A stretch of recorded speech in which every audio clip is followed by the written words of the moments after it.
bersama Douglas Elliot dalam tempat kita. Silakan Douglas. Terima kasih Ruben. Segmen ini akan membawa anda meneru ke destinasi menarik tempatan. Selamat datang ke tempat kita.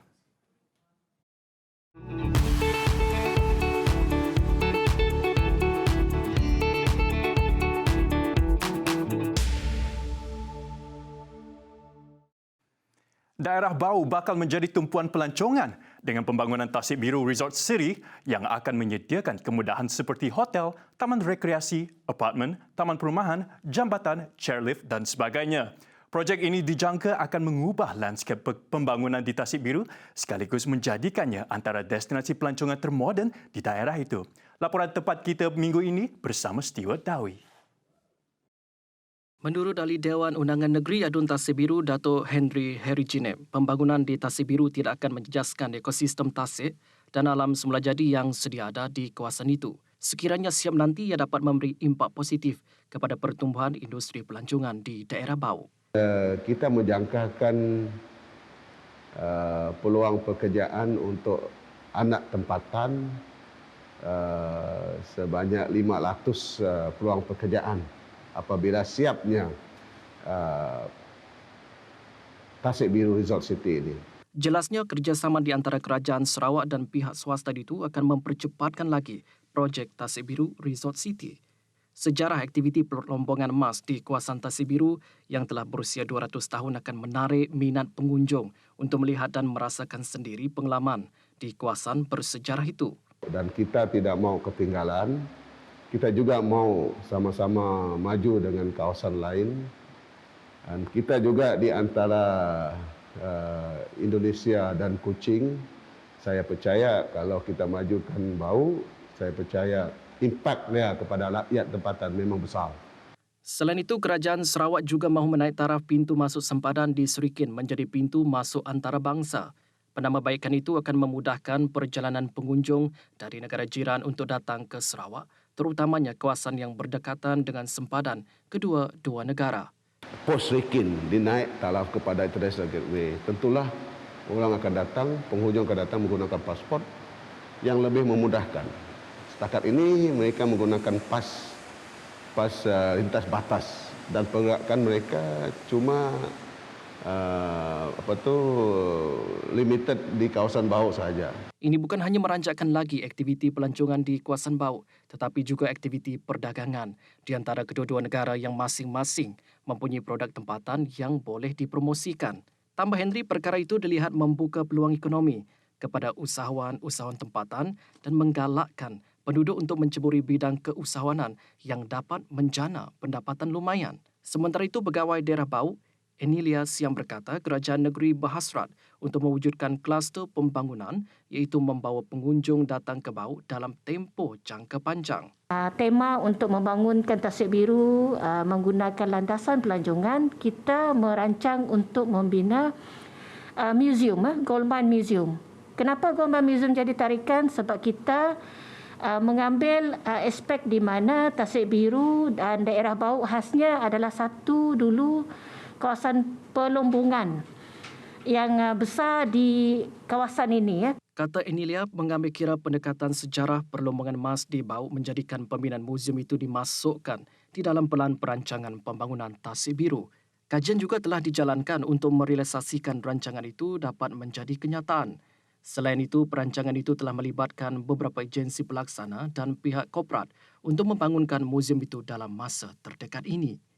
Dalam masa yang sama, kita lihat daerah Bau ini, kita juga sekarang kita menerima satu lagi kajian untuk mereka rancanakan pembangunan Bau untuk tempoh jangka masa yang panjang.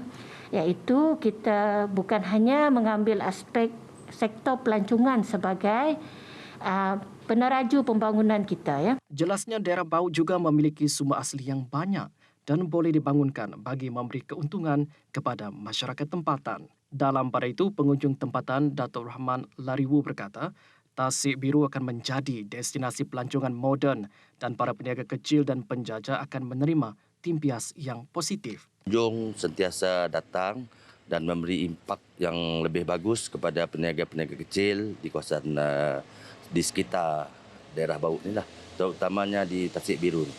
Pengunjung dari Kuching, Tasik Biru ini tempat sudah lebih dari satu tahun saya tidak datang. Memang kalau tempat dia sudah banyak ada hotel, kan ada banyak lagi pengunjung, lagi bagus kan. Sementara itu, bagi peniaga gerai makanan di Tasik Biru Food Village, Angela Going berharap lebih banyak pengunjung datang ke kawasan tersebut dan menikmati keindahan alam semula jadi di kawasan luar bandar. Mengharapkan banyak lagi orang datang ke sini lah, Tasik Biru Food Village ni. Jadi untuk banyak tarikan lagi lah. Tarikan dari sele yang dibuat kan. Harapan aku sebagai peniaga di Tasik Biru Food Village ialah di masa akan datang bogok pelancong akan nog dan koi di binagati dapat rezeki lebih bertambah.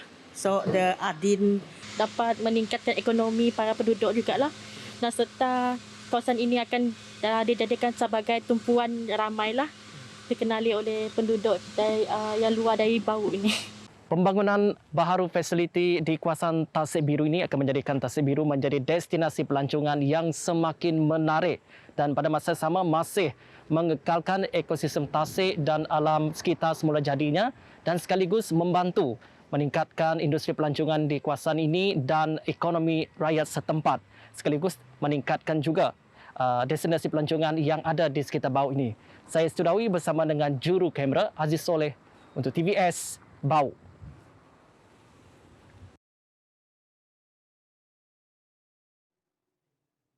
Sementara itu di Sabah, kerajaan disaran memberi kelonggaran kepada pelancong tempatan berlainan zon bagi tujuan merancakkan sektor pelancongan di negeri bawah bayu berkenaan. Selain itu, pemain industri pelancongan turut mencadangkan agar pihak berkaitan dapat membantu mempromosikan produk pelancongan sedia ada di Sabah. Bagi pengusaha Rabbit Farm Chiam Hin Lee, beliau berharap agar promosi pelancongan dapat dibuat pihak berkaitan dan menyarankan agar kelonggaran merentas zon bagi pelancong diberikan oleh kerajaan negeri.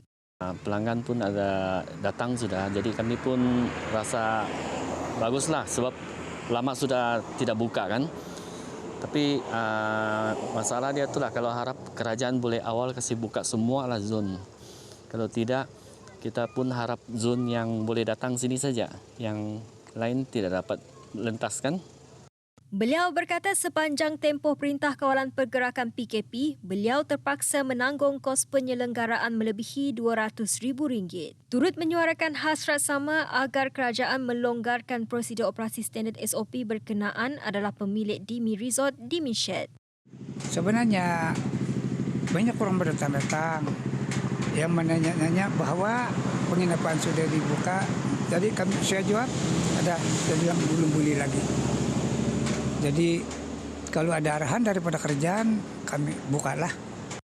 Lain pula bagi pengunjung dan pelancong, aspek pematuhan SOP dan kebersihan menjadi keutamaan dalam pemilihan untuk melawat kawasan tarikan pelancongan.